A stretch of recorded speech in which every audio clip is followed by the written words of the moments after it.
แม่ลูกเพิ่นคือเก่ามื้อนี้เนาะใส่ลงอยู่ลูกเบิ่งอยู่หั่นอีหยังนี่แกงเฮ็ดใส่หม้อแขกโอ้เอากระสอบใหญ่พี่น้องเอ้ยเนาะปึ๊บได้บ่ใส่กันให้ลูกไปไปห้องมาลูกไปมาผู้เดียววันนี้ก็เลยนักเจ้าเนี่ย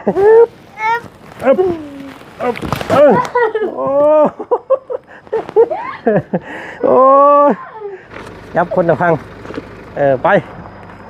ลูกไปลูกไปขึ้นเฮือนไปเยอะมาขึ้นเฮือนคนกระตูน้อยๆพี่น้องเลยนะปึ๊บประตูเพิ่นไอ้เด้อบาทนี่พี่น้องเลยเนาะ3โอ้สีแดงจะเป็นไล่ลงทงเด้องัวไล่ชนได้สีแดงตรงมาป้าตัวนี้สีอีหยังอันนี้ผีกล้วยตานี่โอ้แม่ผีกล้วยตานี่มีใบตองกล้วยว้าว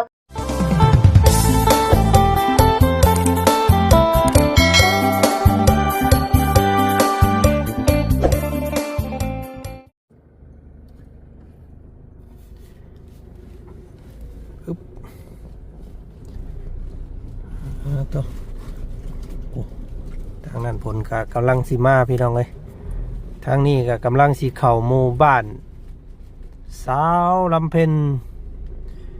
คนขยันพี่น้องเนาะเห็นกันมานี่หลายปีแล้วพี่น้องเลยเคียงคู่กันมาเนาะถือว่า 3-4 ปีได้พี่น้องเลยเนาะสำหรับสาวลำเพ็ญแม่ของน้องปีใหม่เนาะตัวนี้เนาะวาจันกะมาฮอดจอดถึงทางเข้าบ้านหน้าโพคำเมืองพีนพี่น้องไงแขวงสวรรณเขตเนาะมาแล้วก็พบพ่อกับถนนหนทางเป้นี่แหละพี่น้องเลยเนาะผลหากระตกยุดตะมึงเนาะตัวนี่ถนนหนทางผลกับกำลังไล่ก้นมาอยู่พี่น้องเลยเนาะขอให้เอาข่าวสารลงให้เราก่อนของใครเนาะทางสุดยอดทางพี่น้องเลยเอาเนาะไปพบไปพ่อกันอยู่บ้านสาวลำเพ็ญพี่น้องเลยเนาะมาแบบซุ่มๆคือเก่ามือนี่เนาะเพราะว่าบ่ได้มีโทรศัพท์นัดหมายกันไว้เนาะเข้ามาแบบซุ่มเข้ามาเลยพี่น้องเอ้ยแต่ว่าบ่พบบ่พ่อเล่ากับจังว่ากันอีกแนวนึงเนาะพี่น้องเนาะแต่บ่พบบ่พ่อก็มีแต่สิผากไว้ในเฮือนแล้วแหละพี่น้องเอ้ยเราก็อาจสิบ่ไปใส่ตี้เนาะพี่น้องเนาะโธ่คอยเข้ามาพี่น้องเอ้ยเนาะทางมันสนุกจุกจักเป็นคลื่นยันปลาตายกับพ่อแห้งพี่น้องเลยเนาะ ซื้อปลามา2 ถุงเอาไปให้น้องงามเอาแต่ปลาลุกก่อนรอบนี่พี่น้องเลยเนาะไปปล่อยเบิ่งก่อนเนาะอีกน้องตัวนึงนั้นจังว่ากันอีกพี่น้องเลยเนาะ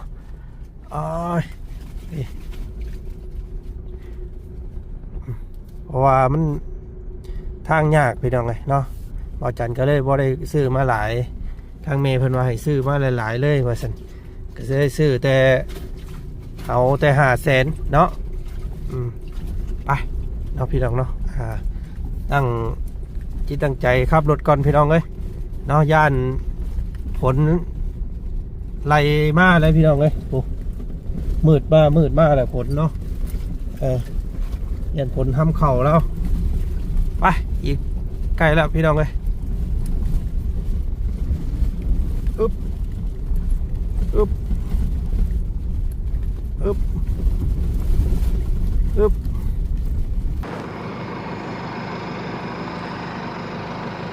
เนาะโอเคพี่น้องเนาะตอนนี้ก็ทางบ่าวจัน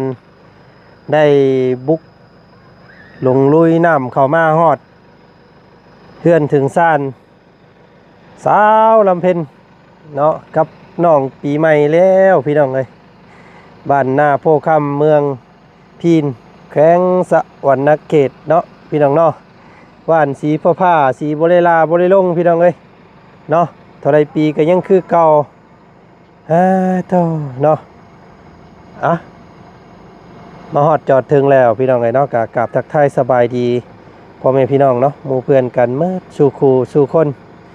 เจอกันกับบ่าวจันอีกแล้วพี่น้องเอ้ยเนาะนี่มีข้าวกระสอบใหญ่กระสอบหนึ่งแล้วก็เครื่องโยกของกินพี่น้องเอ้ยเนาะเอามาฝากมาต้อนน้องปีใหม่เพิ่นหลานปีใหม่พี่น้องเอ้ยเนาะอยู่บ่เนาะเนาะคือสมอยสมีเถอะเด้อสาวลำเพ็ญเอ้ยอยู่พี่น้องเอ้ยเนาะโอ้ยคิดว่าสิได้แบกเข้ากลับเมื่อได้อยู่นี่เนาะคอนฟืนคอนไฟก็ลุกกุ๊กกว่าอยู่พี่น้องเอ้ยเนาะเพิ่นเฮ็ดไปสั่งเด้เนาะเฮ็ดอยู่เฮ็ดกินหยังเนาะนี่พี่น้องเอ้ยตัวนี่มักหุงมักห้อยเราปลูกใหม่นี่ผักสารนงสารแหน่พี่น้องเอ้ยเนาะมืดคือเนาะเฮือนซ่านบ้านซองเราคอนไฟกลุ่มอยู่นี่จุเฮ็ดหยังเนาะนี่เนาะเพิ่นเฮ็ดกินฮะแกงเฮ็ดบ่ไปไต่แซ่บแท้เบิ่งอยู่หั่นพี่น้องเอ้ยเนาะลงมาอยากกินแกงเฮ็ดนำเด้เฮ้ใส่ทางใดล่ะแกงเฮ็ดหั่นไปแล้วลงเลย ลงมาพี่สบายดีเนาะลงมาลูกลงมา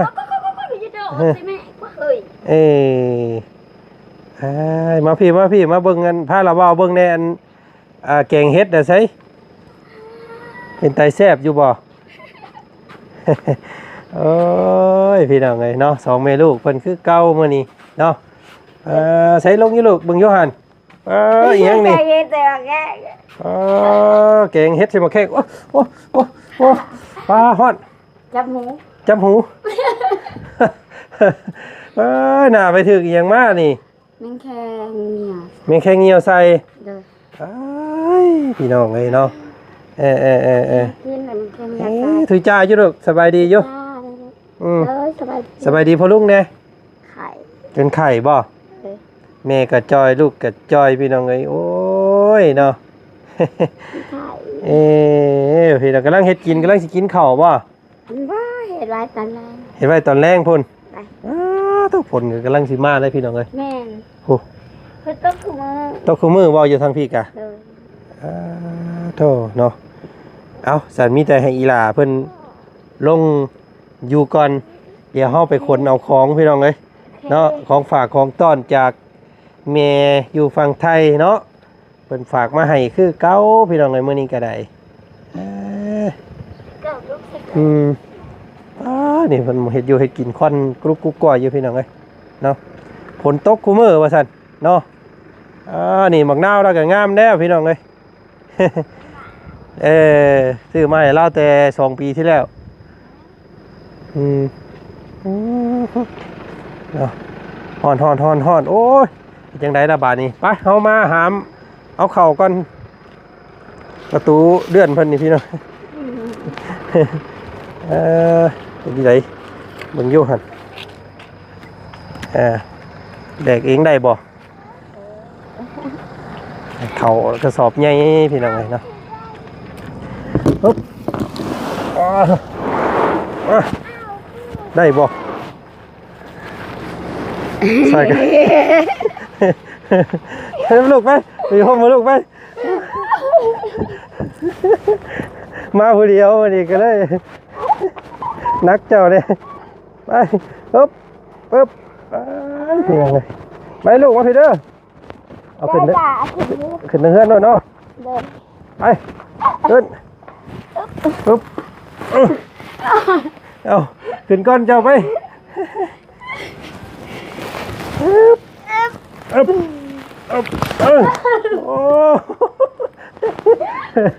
โอ้จนล่มโอ้ยนี่แหละไงเนาะมายังบ่เบิดเด้อ มาเอาอีกหัวซักไปเราก็ได้พี่น้องเลยเนาะอึ๊บ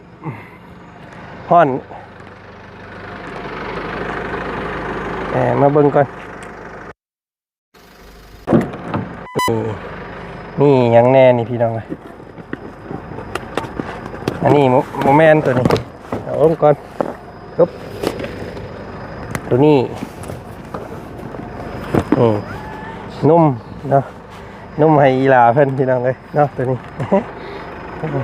เดี๋ยว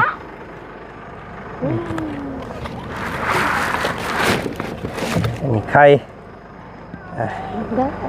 ขึ้นไปเบิ่งอยู่เทิงเพื่อนเนาะพี่น้องเลยใส่ปลาข่อยมันตายเบิดแล้วบ่นี่พี่น้องเลยเนาะปลาดุกคือโอ้ยังอยู่อึ๊บปุ๊บอ้าวโอเคไงไปพี่น้องขึ้นเบิ่งเทิงเพื่อนเนาะเอาตัวนี้อีกเมนเบิดเลยนี่พี่น้องไอ้โยมได้อยู่บ่บาทนี่เฮ้ยมาจับคนละพังไปลูกไปลูกไปขึ้นเพื่อนไปเดี๋ยวมาขึ้นให้กันคนกระตูน้อยๆพี่น้องเลยนะปึ๊บประตูเพิ่นไอ้ห่อนอึ๊บเอาย่อได้บ่เด้อบาทนี่พี่น้องเลยเนาะ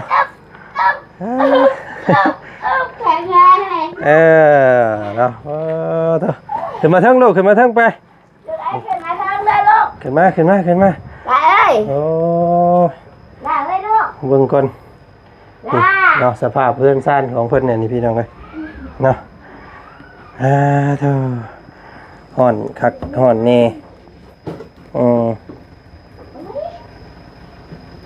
ใส่ขึ้นมาลูกขึ้นมาอึ๊บอยู่กัน2 คนไหมลูกเพิ่นยังไงนั่งลงตะกู้นี่อันนี้ป้อนุ่มกองแบบใดนี่พี่น้องเบิ่งก่อนเด้อแกะเบิ่งก่อนเป็นนุ่มแบบใดเนาะนี่เนาะกองน้อยกองใหญ่เด้นี่เฮ้ย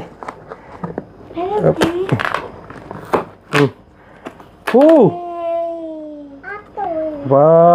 เป็นนุ่มกองใหญ่นี่เอาเนาะได้หามากินเบิ่งมีจักกองอันนี้พี่น้องเลยเนาะเบิ่งก่อนเด้อโอ้โธ่หลายอยู่ฮอดเวลา10นี่พี่น้องเลยได้อยู่10กองเนาะ16กองบ่แม่นแหละประมาณนั้นพี่น้องเลยเนาะโอ้กองใหญ่เสียแท้ว่าบ่มีตู้เย็นใส่เนาะมีตู้เย็นใส่บ่เป็นหยังกินแบบนี้เลยเนาะแกมึงเยอะลูกแกให้ลูกมึงเยอะฮะซิมึงเยอะมาจากกันเม็กโคฝั่งไทยเพื่อได้นี่พี่น้องไอ้แม่เพิ่นซื้อให้โอ้กินเบิดนี่ก็อ้วนแล้ว2แม่ลูกนี่เฮ้ยน่าอันเดียวกันเล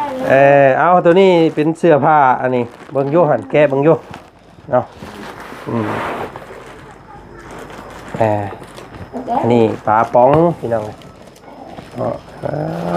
เปิดห้านค้าให้อีกแล้วมื้อนี้พี่น้องน้ำมันพืชแล้วก็มีแล้วก็ขนมนี่พี่น้องก็ขนมกับผลถึกเปียกเบิดนี่พี่น้องเนาะนี่ขนม3 ซบโอ้นอกจากนมมันนั่นแล้วก็ยังมีนมมันนี่อีกบาทนี่พี่น้องเอ้ยนมเปรี้ยวใช้เสือเบิ่งอยู่หั่นโอ้เสืองามๆเด้นี่เอ้ยแม่แต่งคนเดียวเราตายแล้วนี่แป้งนัวใส่หลายแซ่บหลาย หลายคนขายหลายนี่ โอ้คิดว่าสิบ่อยู่เฮือนมื้อนี้เนาะบ่ได้ไปทางใดเนาะ เลย ช่วงนี้อยู่เฮือนอยู่ซ่านอยู่ไปอยู่บ่ช่วงนี้ไปยังแน่ ไปหากิน โอ้ไปหากินหาคุดจิรอเลยเนาะ เลย โอ้ใส่ให้เบิ่งเลยเด้อมื้อหน้าเด้อโอ้เสื้อกับเสื้อขาวให้กลัวเมซี่บาดนี่เนาะโมเมนสิไปบวชนี่เป็นเมซี่อยู่วัดพุ่นบ่นี่เนาะ โน่ข่าววัดบรม โอ้เสือเสือแม่อันนี้เนาะเสือลูกมีบ่เสือลูกเด้ เราไม่ได้เสมัย มีแต่เสือแม่อย่างเดียว เลย เดี่ยวกัน เจ้าหน้าที่ใส่เสื้อตัวนี้ คือแล้วอันนี้พี่น้องไงเนาะใส่ไปไล่งัว คืออะไรอยู่ตัวไม่ได้ โอ้เสือจักโตเสือจักโตโอ้นี่เสือตัวใหม่ๆพี่น้องไงเนาะ2 3โอ้สีแดงจะเป็นไล่ลงทงเด้องัวไล่ชนได้ สีแดงก็มา ป้าตัวนี้สีอีหยังอันนี้ผีกล้วยตานี่ โอ้แม่มีกล้วยตานีมีใบตองกล้วยว้าวด้วยไม่สิมา สีผีกล้วยตานี่อันนี้โอ้สีชมพูเนาะเป็นของแม่เบ่เลยเนาะรอบนี้เนาะอ๋อสินเพิ่นไว้นงอาบน้ำอาบทาอันนี้ก็กางเกงเป็นยังไงเนาะมีแต่ตัวงามๆเนาะ กางเกงเด้อ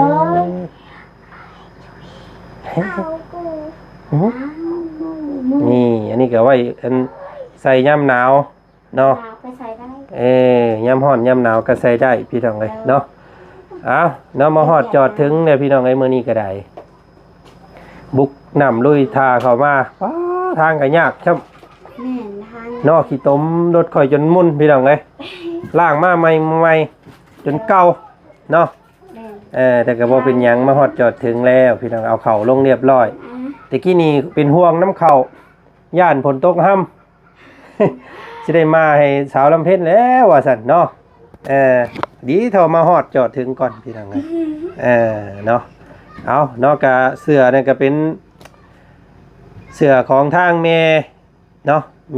ม่ยุ้ยกับพ่อตุยเด้อชื่อเพิ่นแม่ยุ้ยกับพ่อตุยพี่น้องไงเนาะอันนี้ก็แม่นเบิดแต่เข้าของทั้งหมดนี่พี่น้องไงเนาะเพราะว่าสิเป็นนุ่มเด็ดตะซอยเนาะน้ำมันพืชเกลือไข่แล้วก็แป้งนัวปลากระป๋องพี่น้องไงข้าวสาร50 โลแล้วก็มีแล้วก็นมมันนมเปรี้ยวอีกพี่น้องไงเนาะนมอันนี้อีก บ่แม่น โมเมนต์นมเปรี้ยวบ่นมอีหยังนมนมมันก็เด้อซื้อเพิ่นนม จักนมอีหยังเอานมจืดเอ้าพี่น้องไงเนาะนมจืดนมโพมดโอ้ยนมโพมดนมโพมดโอเมก้าเนาะขายดีอันดับ1ว่าซั่นแต่ก็ขนมเนาะเอาเบิดแล้วบ่บาดนี้ไข่พี่น้องไงเนาะก็คือสิเบิดแล้วเนาะเอาไว้อยู่ไว้กินเนาะเข้าแต่ก่อนเบิดแล้วบ่เบิดแล้วพี่น้องไง เบิดประมาณเมื่อวาน เบิดมื้อวานนี่คือเพิ่นเห็นนี่เนาะเข้าเบิดปุ๊บแม่เพิ่นก็ส่งมาให้ปั๊บเลยพี่น้องโอ้คำพาผีหน่อยตัวนี่ เนาะวัดสิตายน้ำลายปอดออกได้เลยเนาะเอาพี่น้องไงเนาะกะเป็นของทางงดทั้งม่อนนี่เนาะเป็นของทางแม่ยุ้ยกับพ่อตุ๋ยเพิ่นเด้อเพิ่นอยู่ฝั่งไทยเพิ่นฝากมาให้แล้วก็ฝากเงินมาให้ซื้อข้าวอีกแน่มื้อนี้พี่น้องไงเนาะโอ้ยเอากะรวมทั้งเบิดทั้งมวลนี่ก็แม่นเบิดเลยนี่พี่น้องไงเนาะมาขอบมุกขอบใจอันแม่เพิ่นลูกไว้มานั่งลูกนั่งอยู่ขอบคุณหลายๆขอให้ค้าขายเจริญก้าวหน้าไปมาก็ขอให้ ปลอดภัย อืม คิดในสิ่งใดก็ขอให้สมมาตรสมหวัง อืม ทุกสิ่งทุกอย่างก็ขอให้สมมุ่งมั่นปรารถนา เดี๋ยว แต่ข้าก็ขอให้เจริญก้าวหน้าสุขภาพแข็งแรงตลอดปีตลอดไปหังดีร่ำรวยร่ำรวย อ้าวพี่ทำไงเนาะเอาจับเสือสิโยจับเสือขึ้นอยู่เนาะตัวหนึ่งเนาะจับเพิ่นขึ้นบางโยนถ่ายรูปให้แม่เพิ่นเบิ่งก่อนเด้อฉันน่ะ1 2ปั๊บเอาตัวพีตานี่นั่น นี่พี่น้องไงเนาะโอ้ใส่เข้าไปแล้วเป็น เป็นเป็นเสากล้วยตานี่ได้นี่พี่น้องไงเนาะเอ้ยจะใส่เลยจะไปปลูกกล้วยจะไปอยู่กกล้วยเด้อเพิ่นสิว่าพีตานี่ สิบ่พบไปครึ่งนึง โอ้เกิดเนาะงามได้สีตอกกล้วยอ่อนพี่น้องไงเนาะ แม่น อืม สีน่ะงามแต่ใส่เข้าไปเลย สีงามจังบ่ คนจักสิงามอยู่บ่วันนี้เนาะเอ้ย สีน่ะงาม คนก็งามคือกันพี่น้องเนาะหลายคนหลายงามบ่คือกันได้แต่ละคนนี่เนาะงามเพิ่นขี้ร้ายเฮาก็มีเนาะบางเทื่อขี้ร้ายเฮางามเพิ่นก็มีเด้คือเจ้านี่ไปอยู่ต่างประเทศนี่มีความเสี่ยงสิได้ผัวต่างประเทศสูง มีคนเสียง เพราะว่าบางคนถ้าที่เห็นมานี่เนาะผัวอันเมียพลังนะพี่น้องเอ้ยมักสิเป็นหุ่นน้อยๆจะจ้อยแบบคือเจ้านี่แหละ บ่ได้ตั้งเว้าเอาได้นี่เว้าอีดีเด้เนาะเพิ่นมักเด้แบบอันแบบคือเจ้านี่เป็นชาวต่างชาติเพิ่นมักพี่น้องเอ้ยหุ่นแบบนี้นะเนาะบ่เชื่อไปลองมึงโลดเนาะ แน่ ได้ผัวพลังโลดนี่พี่น้องเอ้ยเนาะไปที่ใดได้พาลมฝนตกบ่ได้เห็นหัวบ่ได้หยังบ่เฮือนซ่านนอนรับพันดีคือเก่าเนาะนี่แหละบัดไปหันไปนี่ก็อันใส่โซ่ร่ามไว้อยู่เนาะ สูกระทึก พี่น้องเอ้ย สูนี่กระทึก เอากะมามอบให้เรียบร้อยเด้อแม่เด้อเนาะมาฮอดตอนเวลาพอดีบ่าย2 โมงบ่าย3ตรงเลยพี่น้องเอ้ยเนาะเกือบค่ำค่อยเข้ามาเนาะสิค่อยออกไปอีกได้บัดนี้ พี่น้องเอ้ยเนาะ บ่ค่อยออกไปก็ต้องค่อยออกไปนะเส้นทางมันอินิเทศะ เอาไว้ยอมกินกับลูกเด้อเนาะ2 คนก็คือสิอยู่ได้โดนเติบสิได้อยู่ดอกเดือน1 2 เดือนเข้านี่ก็ได้เนาะเฉพาะของอยู่ของกินนี่ก็สิกุ้มอยู่บ่น้อยก็หลายแหละแต่เบิ่งเนาะกินหลายแน่เข้านั่นเนาะจอยเบิดเลยพี่น้องเอ้ยเนาะไปหาแมงแข้งบ่ดีท้อมบ่ถึกตาเนาะ กระถึกตาอยู่แต่ว่ามาล้างตามาล้างตาตลอด ได้พี่น้องเอ้ยเนาะ ข่าวไปหอมตาจนมัว ไหนอันเป็นเปรี้ยวบ่ได้พี่น้องเอ้ยตาแล้วเนาะแมงแมงแข้งเหนียวใส่เพิ่นเอาบ่ แต่แรกๆน่ะมันก็ฮ้อนฮ้อนแล้วมันลามเลยระวังเด้อเนาะไปกับพี่น้องเอ้ยหาอยู่หากินกันระมัดระวังได้กับลูกกับเต้ากันเนาะ พาลมฝนตกไปสิก็บ่พาไปก็อย่าเนาะให้มันแดดมันน่ายผู้จังไปโอ้พาเกี่ยวพาหยังได้พี่น้องเอ้ยเนาะอันตรายบ่เห็นบ่งัวควายตายอยู่น้ำต้นไม้ต้นตอกของมือนี่มันผ้ากระแสฟ้าลงกระแสฟ้าอยู่ในบ้านนี่ก็มีลงแห้งแล้วมันบัดดิแม่นสดได้ทุกที่แล้วได้พี่น้องเอ้ยเนาะโอ้น้องเพิ่นสิเมนอายเนาะแต่เบิ่งเนาะบ่ค่อยยุ่งกับอันของอยู่ของกินเด้อพี่น้องช่องสีสันบืนๆใส่แท้นี่พี่น้องเอ้ยเนาะเขาสิเบิดแม่ลุงแม่ลุงจมหาบ่จมหาแม่โทรโทรศัพท์มาให้แม่โทรหาลุงเข้าสิเบิดล่ะยังกินมีเขาสิเบิดบอกให้แม่โทรหาลุงเอาพี่น้องเอ้ยเนาะมาพี่มาพี่เราเอาไปป้าก่อนเด้อยินบ่ไปป้าก่อนเด้อ ไปแล้วบัดนี้เราเว้าสิขึ้นเชฟโปนผู้ใดเนาะยังอีกไกลเวลาพี่น้องเอ้ยเนาะทำเวลาแน่หน่อยหนึง หลายเอ้ย มาขอบใจป้าลุงหน่อยเว้ยเพิ่นเอานุ่มให้มีแต่แนวแซ่บๆนี่โอ้เนาะอยากเด้อยากนำเด้ แพงไว้ อืม จริงคือแม่จริง อันนี้เพิ่นเฮ็ดหยังซะอันนี้ จะเห็นกันพอ เฮ็ดเกินพ่อยเฮ็ดอันขายบ่นี่คือเฮ็ดใช่ เห็นเลยใส่ พี่น้องเนาะเพิ่นเอาไว้อันใส่ใบกวาดตะลุมตะลางเนาะ